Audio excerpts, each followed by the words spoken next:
কুষ্টিয়ায় হাম সংক্রমণের প্রকোপ দেখা দিয়েছে। গত ২৪ ঘণ্টায় বেশ কিছু শিশু হামের উপসর্গ নিয়ে কুষ্টিয়া আড়াই সহ্য এবং কুষ্টিয়া মেডিকেল কলেজ হাসপাতাল সহ জেলার বিভিন্ন স্বাস্থ্য কমপ্লেক্সে ভর্তি হয়েছে।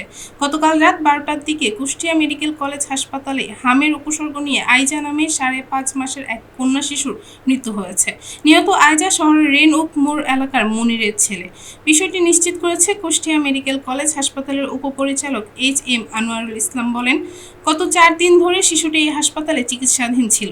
অন্যদিকে গতকাল রাত 10:30টার দিকে কুষ্টিয়া আড়াই সহ্য জেনারেল হাসপাতালে চিকিৎসাধীন অবস্থায় ইব্রাহিম নামের ৮ মাসের আরেক শিশুর মৃত্যু হয়েছে। নিহত ইব্রাহিম দৌলতপুর উপজেলার চঞ্চল হোসেনের ছেলে। বিষয়টি নিশ্চিত করে হাসপাতালের আবাসিক মেডিকেল অফিসার ডক্টর হোসেন ইমাম বলেন, শুক্রবার বিকেল ৩টার দিকে ইব্রাহিম হাম উপসর্গ নিয়ে হাসপাতালে ভর্তি হন এবং রাত 10:30টার দিকে চিকিৎসাধীন অবস্থায় তার মৃত্যু হয়। এ নিয়ে জেলার ৪ জন শিশু হামের উপসর্গ নিয়ে মৃত্যু হলো। হাসপাতালের ওয়ার্ডে ইতিমধ্যে হামের রোগীদের জন্য আলাদা কর্নার করা হয়েছে। তবে রোগীর চাপ বেড়ে যাওয়ায় সাধারণ শিশু ওয়ার্ডেও চিকিৎসা নিতে হচ্ছে অনেককে। এতে দেখা দিয়েছে সহ্য সংকটও। কুষ্টিয়ায় সিভিল সার্জন শেখ মোহাম্মদ কামাল হোসেন বলেন, হামের টিকা পর্যাপ্তভাবে পাওয়া যায়নি।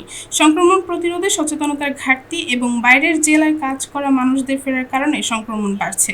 জেলায় হামের আক্রান্ত শিশুদের জন্য সব হাসপাতালে আলাদা হাম আইসোলেশন কর্নার খোলা হয়েছে এবং টিকা হাতে পাওয়া মাত্রই দ্রুত টিকাদান কার্যক্রম শুরু করা হবে।